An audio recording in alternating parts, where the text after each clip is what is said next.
Hello and welcome to the EV Cafe Takeaway, a podcast focused on the zero emission future that we all hope for.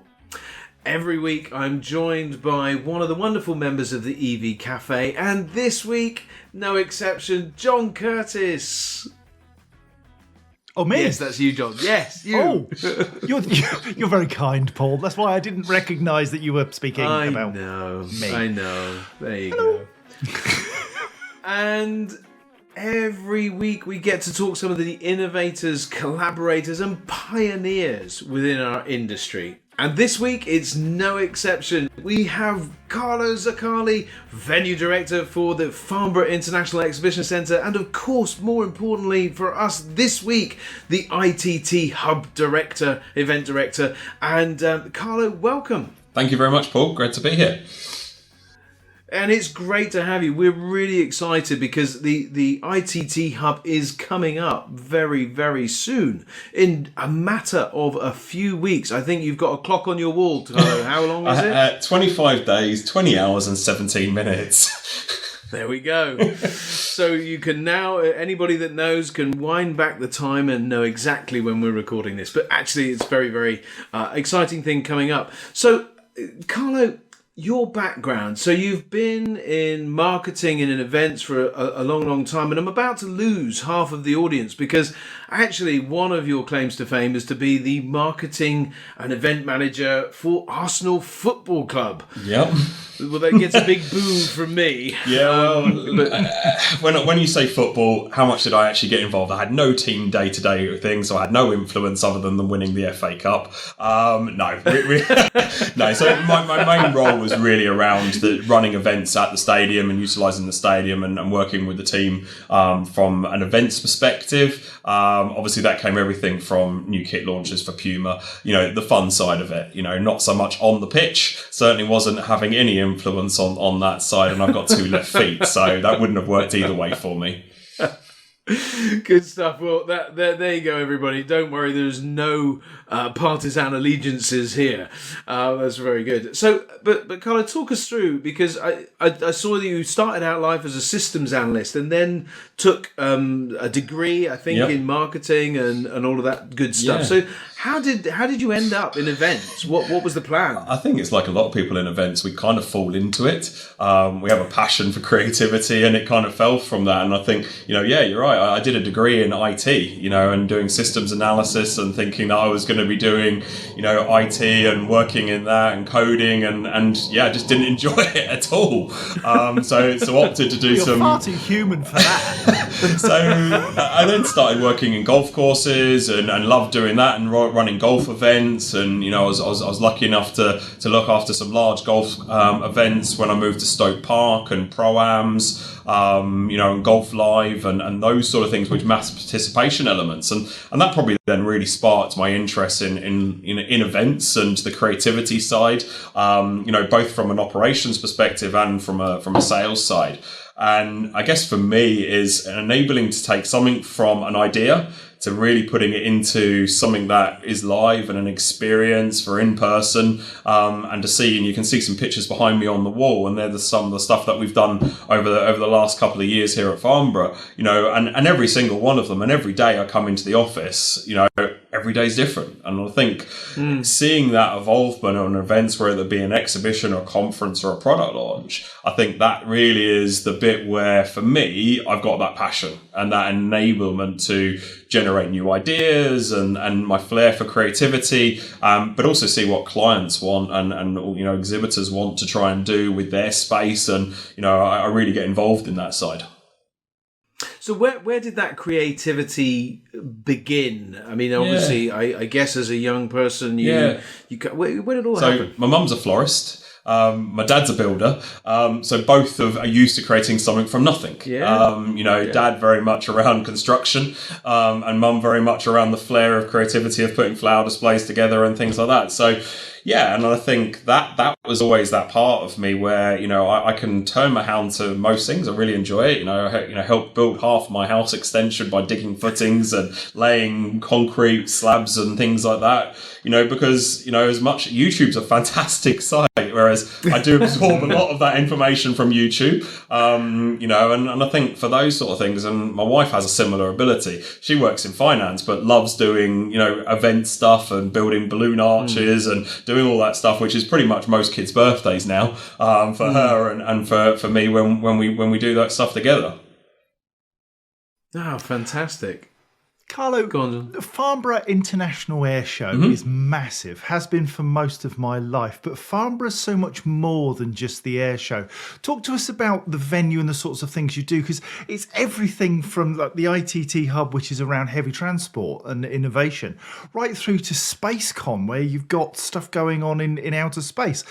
What else goes on at Farnborough? Yeah, look, we've got a really diverse portfolio, and I think, you know, we've just celebrated our 5th birthday as a venue, so we're still very that new kid on the block, you know, as a new venue, a new destination for events. You know, we started when the sort of the venue idea came about, we only had sort of 4 or 5 events, and most of them were in a tent that used to try to blow away every February. So putting something in that was permanent, and, you know, that led off the back of the air show. We used to build Hall 1 for the air show at an extortionate amount of cost to build something in temporary of 20,000 square meters of facility. You know, we took the decision to put a venue in back in sort of 2012. I joined the business in 2014. You know, and so it's been amazing to sort of see that journey come along.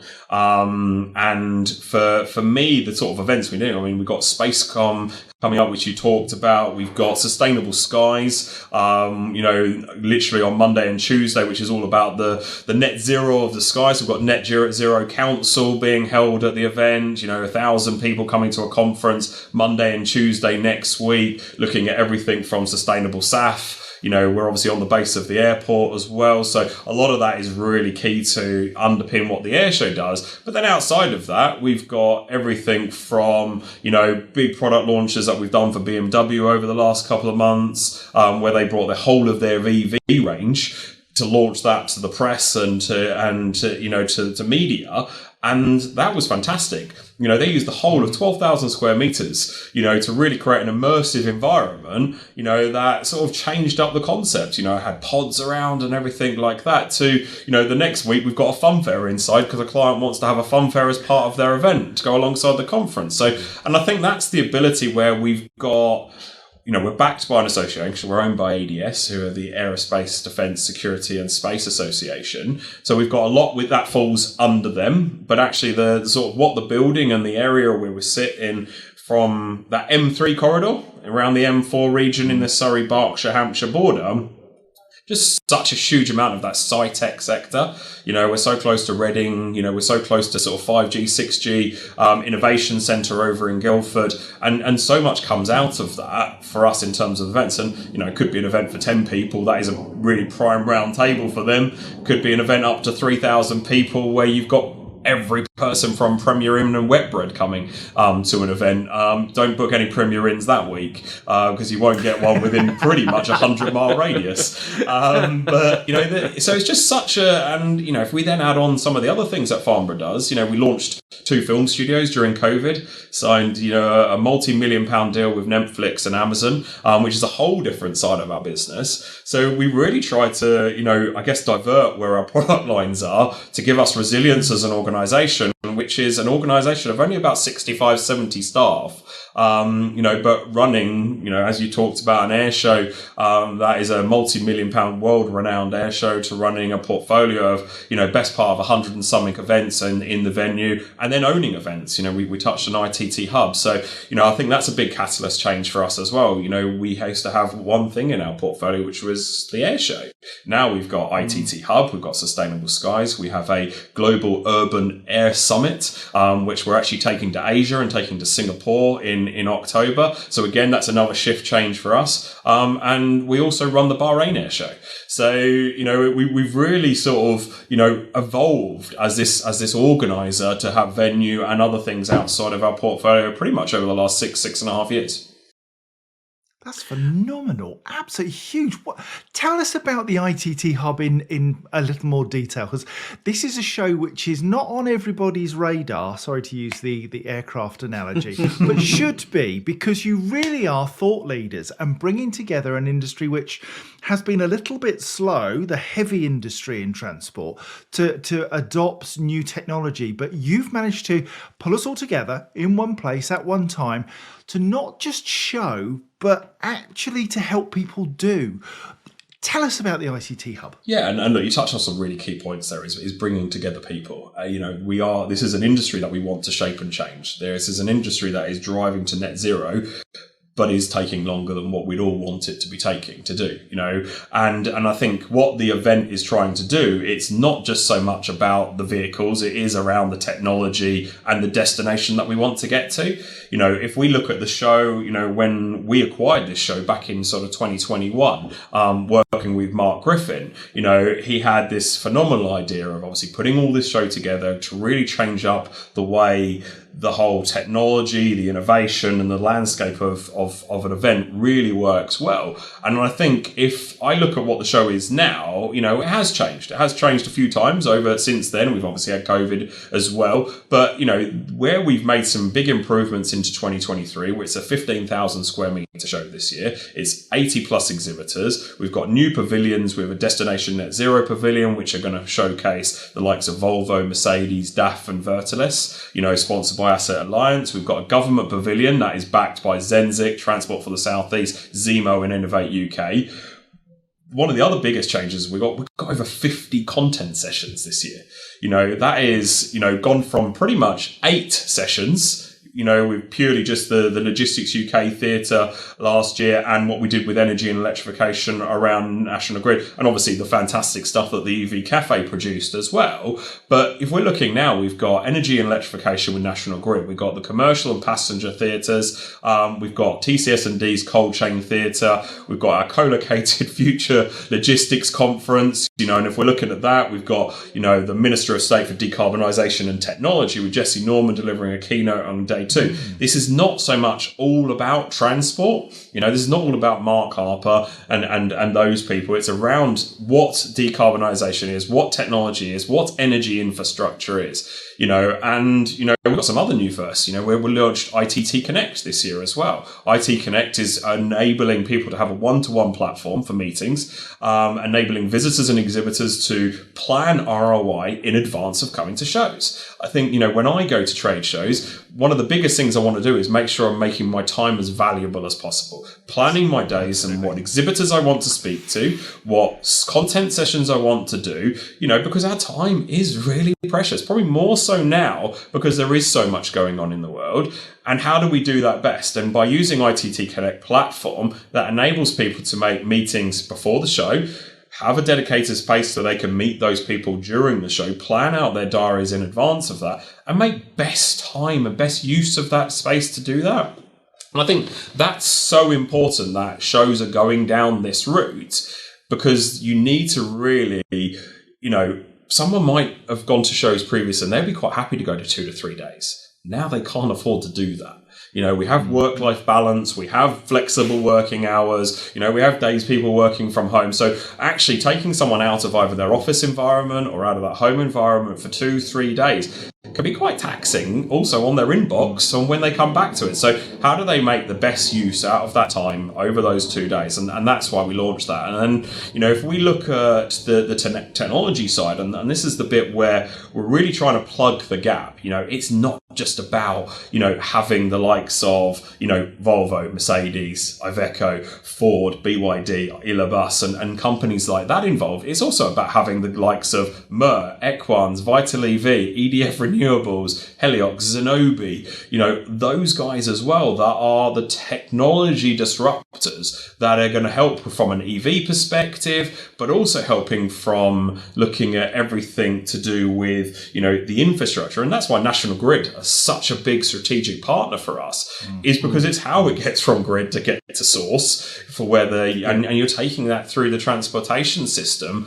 of fleet managers, and look, I've been on the EV Cafe and seen what you guys talk about and what that infrastructure changes is. And it's the whole life cycle. A fleet manager now, if we take a fleet manager back even 5 years, they would be worried about what product they're buying. Now they're suddenly talking about, well, have I got enough power in the building to power an electric fleet to make sure I've got enough source on grid? Am I looking at solar panels? Am I looking at this? What's my product? What are the telemetrics to get the best of fuel efficiency out of vehicles? And all of those things. And I think you look at companies like Geotab, Jammer, Taxis and Samsara, you put all of those into that mix as well. And that really, for me, and, I know I come across quite passionate about this, but this is something that since 2021, I've lived and breathed, the commercial vehicle sector and learned a lot in a very short space of time.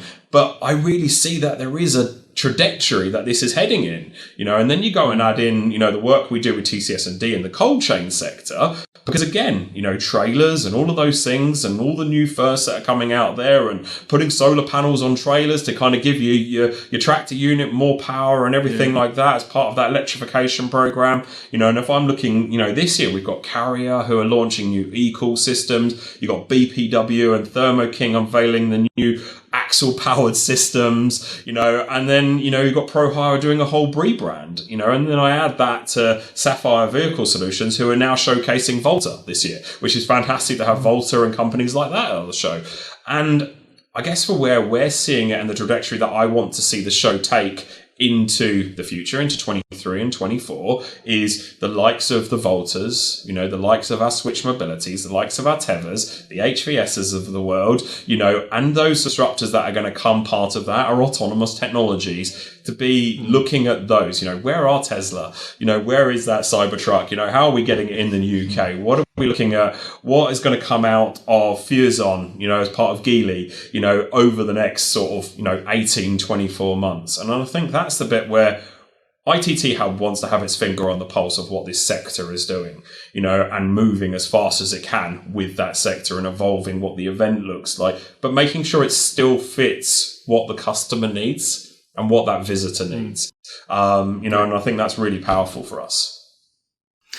It strikes me that, the title of the show, Innovation in Technology and Transport, is obviously fundamental, but it's sometimes hard to see the wood for the trees, isn't it? We say innovation in technology and transport, and we focus on what we're showing, but we don't actually innovate ourselves as an event. But it sounds like the event is innovating in itself in terms of that connectivity with other people, different ideas, and we haven't yet touched on, of course, the EV Cafe Village, which is something that's going to feature there, which is it's a different kind of thing. It's you're testing, you're learning, but importantly, you're educating. And education is such a critical element of this way forward, right? 100%. I wonder, though, so thinking about that education, thinking about the innovation, did COVID come at a time? Because COVID kind of postponed the launch of the ITT Hub. Yep. Did it come at a time that gave you a chance to think differently? Did you use COVID, that downtime, to reinvent? I think it did. I think, obviously Mark had his vision of what he wanted the show for. And obviously, I think that's when he obviously came to us and he was working with us from a venue perspective. And obviously, we've later acquired the show and worked with him. And I still work with Mark to sort of dynamically change where this show is heading. And I think the bit that I'm seeing as a sort of feature is, look at our OEM world. What is it they actually want to do? Where are they wanting to see their things? I will draw parallels, and I've got a lot of time for going to the CV show and seeing what they're doing. They do fantastic work. The more we all talk about it, whether it be the CV show, Move, or anything else that happens in this market, I want this sector to succeed, and whether it is in those or our show and everything like that, where I feel that our show is making the inroads is really understanding what people are looking to do for the future, how we can make sure we're giving them the right tools and the right opportunity to explore what they need to do, and that might not necessarily always be in exhibiting at a show. And I think we have to be reflective of, they might want to do things differently. They might want to present themselves in a different way. And I think that's the bit where, how we create this 365 community. And that's the bit that I'm kind of, I guess, alluding to some of those next steps that we want to take is how do we build a wider community that really wants to talk and engage in this sector, but has the ability to talk about it in a lot more time because, we talk about an event. It's a moment in time. We have one in March, we have one in April, we have one in June, one in July, and out throughout the year. But what the innovation is doing is happening every single day. And how we're keeping our finger on the pulse of that. And I think, some are better than others. And I'll draw parallels to my friends over at Fully Charged, who I think do a fabulous job, that. And that is really a content-led YouTube streaming facility that actually has an event off the back of it.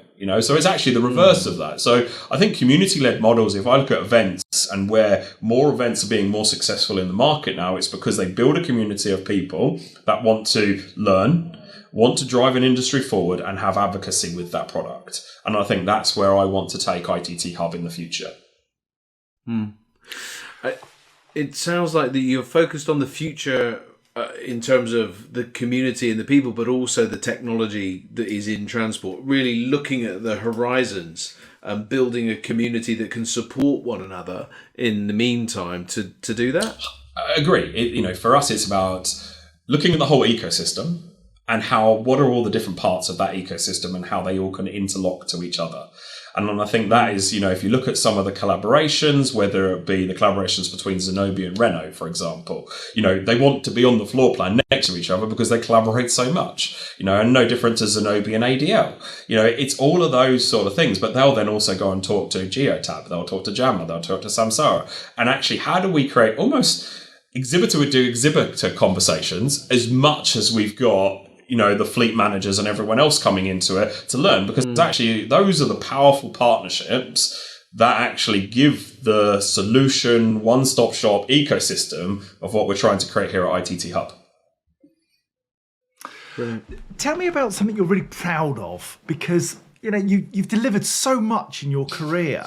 What's the thing which makes you feel warm inside that you think, do you know what, I did that and I'm damn proud of that? Oh God, good question. I'm going to go back a little way now.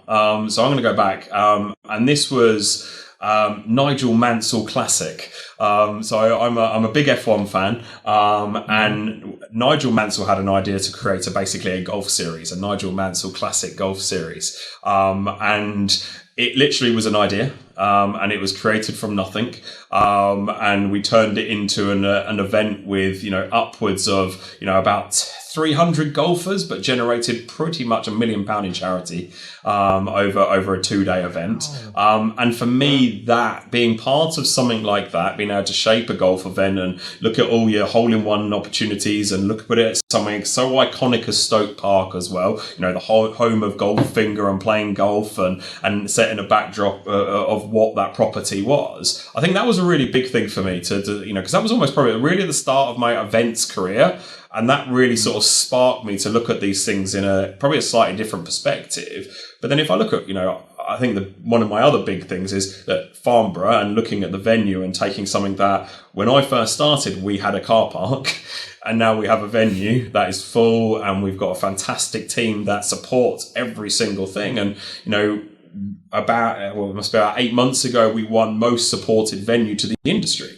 And for me, that is a real fundamental, because customer is centric to everything that I am proud that we do and what we represent at Farnborough. And that flows through everything, whether it be a product like ITT Hub or an event that we host, with one of our other clients like the British Motor Show or Fully Charged, that we have that attention to detail to every single client, from my time to our CEO's time, all the way down to our event and logistics teams that go all the way to putting out the furniture. And everyone has the same ethos. And then that extends outside of that to all of our suppliers as well. So we have this wings program, and I think, you earn your wings at Farnborough when you go through our customer service plan training, and it sounds a bit McDonald's, I know, but it works. And actually, they really get involved in it. And I think, the first person you meet at any one of our events is normally a traffic marshal, So that first and last impressions are not normally always with anyone that I have a direct responsibility for.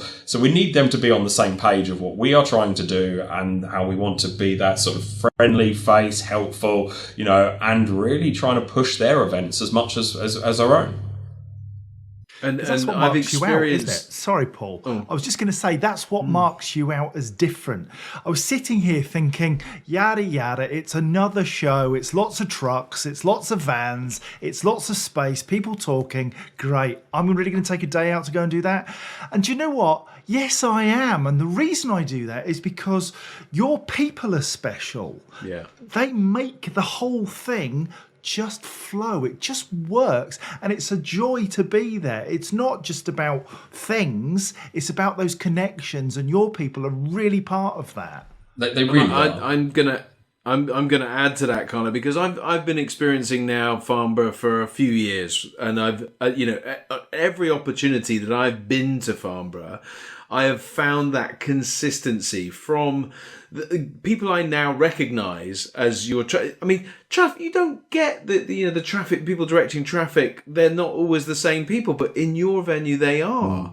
And I had a recent experience where you let me use a part of the venue to do some filming and things, and again I was looked after brilliantly, and every experience you've managed to cascade that heart that you're demonstrating right now with that passion, that customer focus, and it's cascading all the way through the business, and that should make you incredibly proud. And I really am, and it's great to hear from both of you. And I think, if you look at where we are as a business, we're organiser, we're venue, we're film studios, bit tangent, but I think if you put all of that in the things, we get it from so many different areas in terms of an organisation, and I think that's the ability where we learn a lot because of the amount of different people that we have in as part of that. And that's really exciting for us to see how we shape the air show as an event, and how we shape the venue and our clients' events as part of that. Now, listen, Carlo. You got away with it the first time. You're not getting away with it the second time. The whole Netflix and Amazon and film studio. Look, this is my best side. You haven't got a best side. Best side's the backside. Oh yeah, sorry. That's my best side. Sorry for those of you that are listening. I turned around.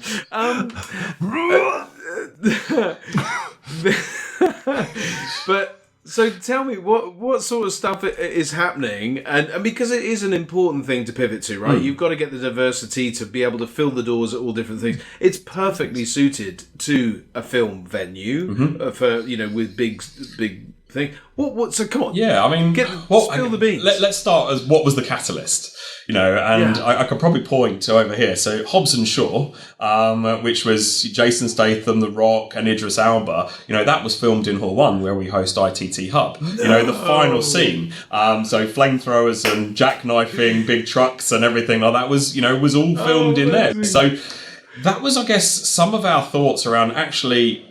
Farnborough is a great destination. You've got an airport locally. We've got good links into Heathrow, good links into central London. We're close to Pinewood, close to Shepperton. So suddenly it all started to connect. And, this probably dates back, to 2019. I went and met a couple of studio production companies, some companies that build studios, over at Bray Studios, and we just got talking, and then we're like, okay, this is something that we could look at doing. This was progressing through the back end of 2019. And then the dreaded C word happened, and we thought, okay, right, can't run events, I can't see my family, but actually the film studios business can still carry on. So within 3 months, we signed a contract, built 2 20,000 square foot stages on site, and started hosting filming.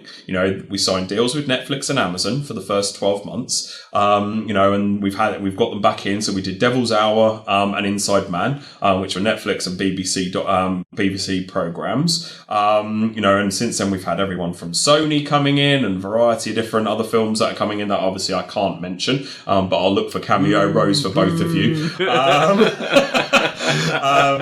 But and that was a big diversion from, I guess what our core business is, which is events. But for us, it gave us that opportunity to look at something that underpinned some of our revenue opportunities and our revenue streams into something that we really felt we could succeed in, and we have, and it's been hugely successful. We used them at Air Show as well, and we hosted AGF, which was our Aerospace Global Forum, for nearly 2,000 conference set up in there.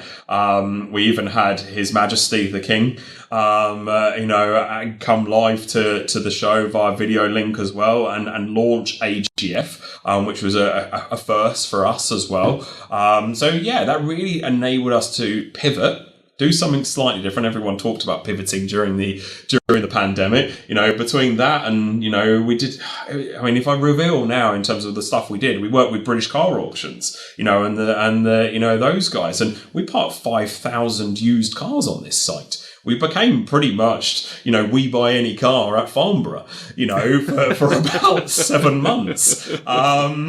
Because there was obviously a lot of vehicles that are being returned and things like that during the pandemic. So that enabled us to do so much different things while also not making a single redundancy at this business. Amazing. It was a hard time for an events organisation. We cancelled an air show, which obviously is a huge revenue stream for us. We'd obviously had to go through, moving all our events and all our portfolio events, not only ours, but also working with our clients to move their events as well. Sometimes once, sometimes twice, nearly 3 times during that period as well. But yeah, the filming was a big thing to come out of COVID for us, and it has been, a big growth trajectory, and hopefully there's certainly more of that to come over the next few years.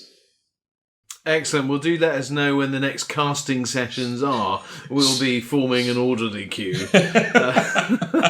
Sound engineers and everything are available from next week. Rumour has it that Idris Elba, when he walked into Hall 1, said, "You do know that Paul Kirby's been here, don't you?" I think that was exactly his phrase. Well, listen, I walked past Martin O'Fire, that famous rugby player, at an event recently, and he went, "You're LinkedIn famous." And I was like, "Yeah, well, there you go. I am." I said, "Yeah, but you're proper famous." Oh dear, I don't know. The joys of fame and fortune. It's like, oh my gosh, why did I go down that rabbit hole? Because I don't know we'll ever get back out. But let me throw you a rope. Let me throw you a rope, Paul. You go on, throw me a rope. All right, here's a rope. Carlo, success. Success is very often measured for an event by the number of people through the door and the amount of revenue generated. How do you measure success? Oh, really good question. Yeah, of course. Look, I want to measure it on how much money we've made and everything like that. But we're owned by an association, so every bit of money that we make goes back into our company and to make it better for our members at the end of the day. So we're not really tasked that way as an organisation, which is a bit strange. As either venue or as an organiser. And for us, it's being about a disruptor in the sector we're operating in. We do it for the air show.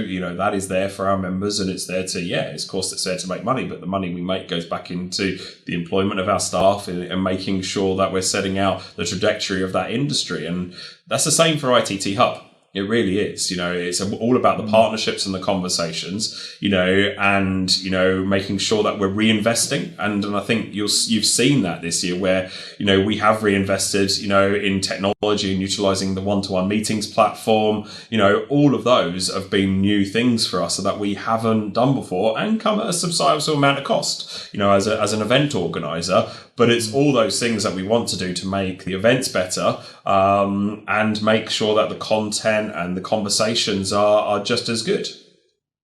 How do you measure that? It must be really difficult. How do you measure return on relationships?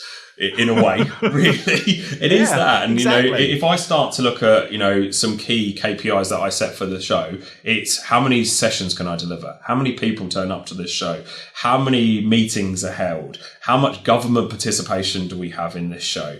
I'm still praying and hoping that we'll get a bit more government support, and my letters are out. I haven't had responses, but I'll be pounding on the doors next week, and hopefully Grant Shapps is back from Japan and he might be able to turn up. But they're the kind of things that we really want to be working on, to make sure that we're giving, I guess, the audience and the people that turn up the right platform. And I'll be really honest, if we get 1,500 people, and I know this is such an old caveat, 1,500 people of the right people, or 3,000 people of the wrong people, which would you prefer?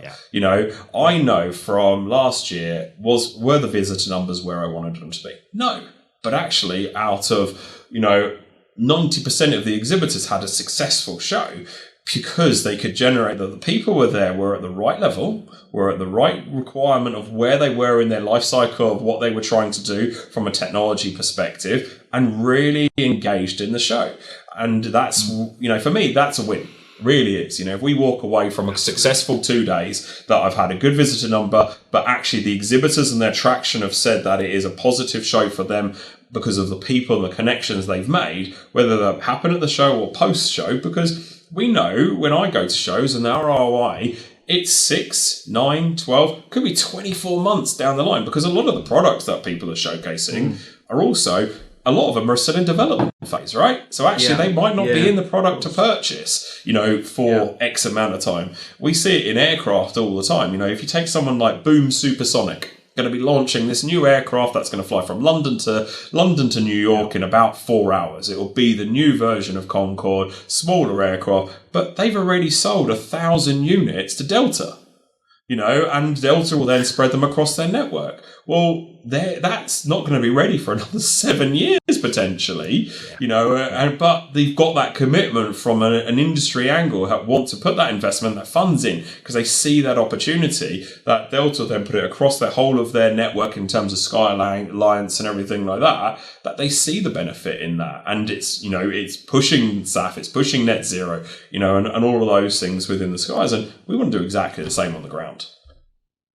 Amazing. It seems to me that this focus on community, right, that's part of the return on investment. Really and I know that that's part of what we're doing together as both the ITT Hub with the EV Cafe and this support that we're building, and the EV Cafe Village, of course.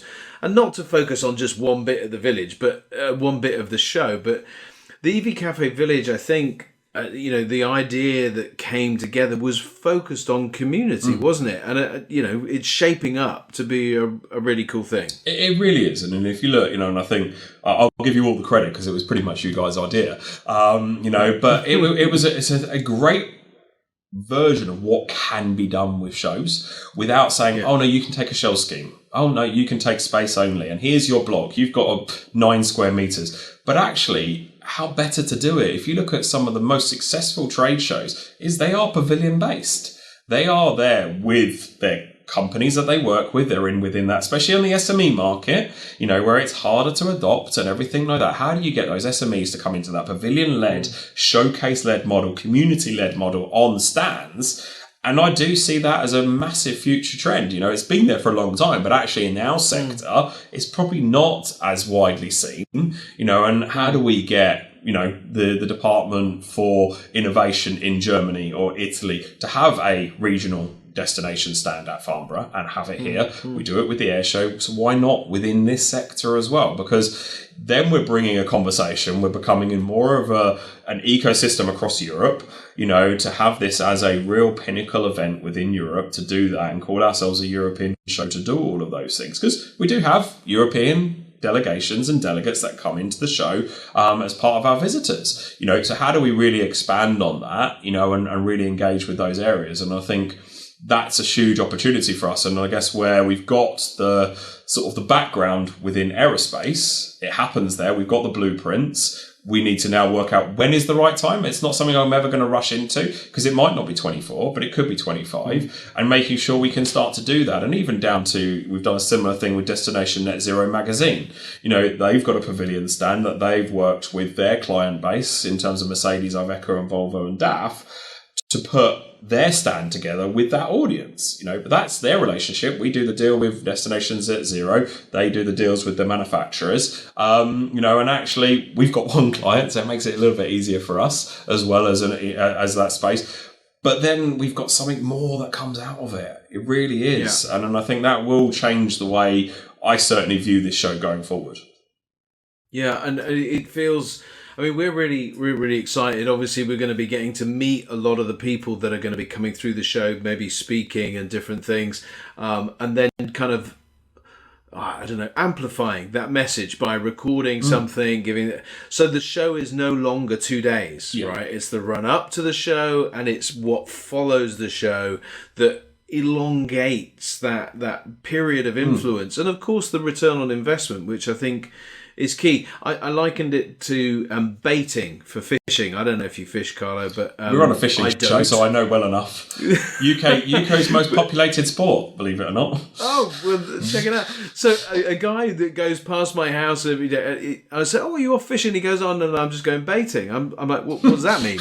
I'm just going to go throw some of whatever it is. Isn't that just feeding fish? Yeah, it's feeding fish. It's feeding fish until one day you go along with a hook on the food. Right, okay. And then the fish are so used to taking the food that they just take the hook. Clever. And so in the same way, when we're at a show, right, we're putting stuff out there for people to get familiar with. And then once they come into the market to get something, they remember that's what I've seen. That's what's market leading. That's the thing that's innovative. And that's what I buy. Yeah. And this is what shows do, right? 100%. Look, if you can take 1,500 people, amplify their message times 10, suddenly your audience has grown from 1,500 to 15,000. It's simple numbers, but, that's all you really need to do, and actually suddenly your ecosystem and your voice gets heard over so much more space. And I think that's the bit that we want to do. And that's, partnering with you guys to do that as well and give that legacy stuff. Look at podcasts, look at roundtables, look at, doing virtual stuff still. I think that's still paramount to underpin the 365. We still want to have that moment in time where we all want to get together. But I think that bit where we talked about precious for time earlier, they're still paramount to doing those sort of things. If we try to pull three of us into a room to do this live, it would have probably been a logistical night, and we might got it in sometime in 2024. And that's the challenge these days. But actually, we've got this in, and it's fantastic. We still get to have that conversation. Yeah. Just love what you do. I was just sitting there reflecting on what you were saying, and you just can do people. The ITT Hub have always been that open door where they've said, do you know what? We're not quite sure how this is going to work out, but we trust the process. We trust our people. We trust the system. Let's give it a go. And that was where we first met Mark and came to the ITT Hub and Farnborough. And thank goodness we did, because we now get the opportunity to do it with you and grow with you. So all I could say, Carlo, is thank you and all of your people, genuinely all of your people, for being as fabulous as they are, and just keep up the good work, mate. No, really, thank you. And I think, you guys are an integral part of our floor plan. You're the first ones on it technically every single year now, which is great for us. And I think, the types of conversations and the work that you all are doing, outside you both, in terms of Sam and the other guys within the team, and Sarah, whoever they are. Yeah, they're not here, are we? So I better mention you John. Might be a team player win. I better drop Johnny in there as well, because otherwise he's going to be feeling he's messed out.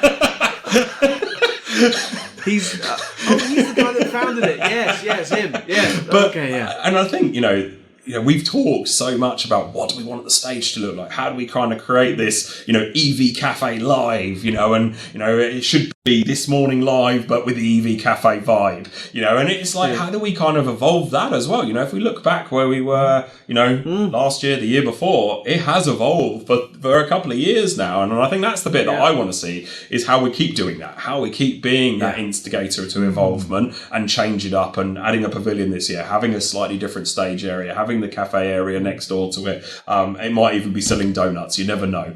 And we'll see what we can do. I mean, to try and get some EV Cafe style flame, electric donuts or something.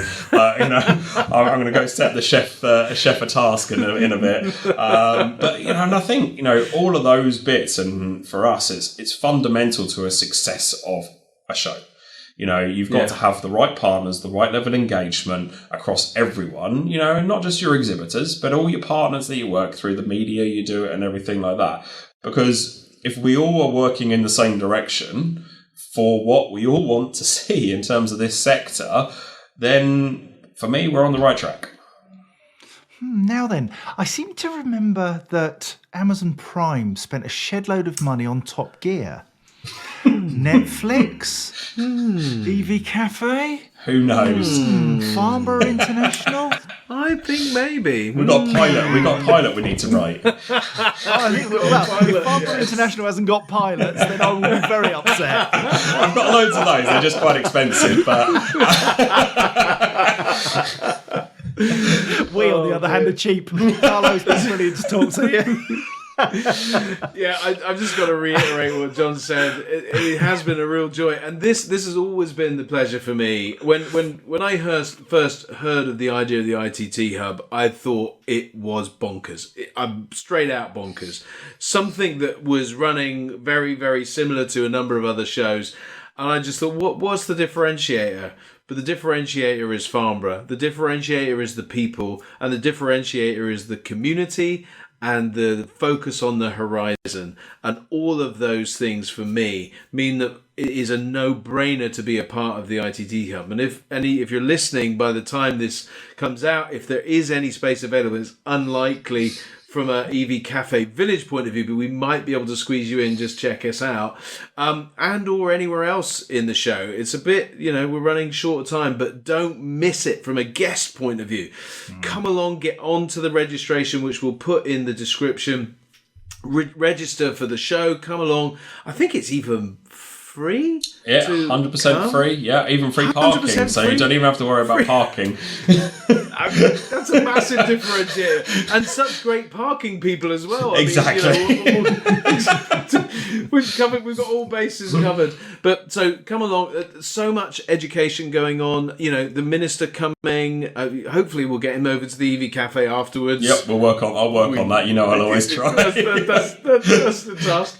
But so much education, so many innovative people coming, not just to the EV Cafe Village, but all across the show. So many aspects which we've touched on already. Really excited and really looking forward to it. It's the 10th and 11th of May. Plenty of time for you to do this. It's a Wednesday and a Thursday. Come along and really immerse yourself in what will be an incredible experience, I've no doubt. So, thank you, Carlo. Pleasure. Thank you very much for having me.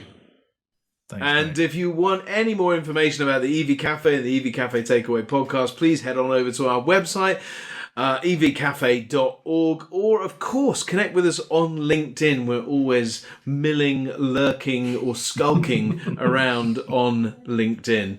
But Carlo Zoccalli, thank you so much, and Farnborough Exhibition Centre and the ITT Hub show, 10th and 11th of May. Be there or be square. Have a great day, everybody. See ya. See ya.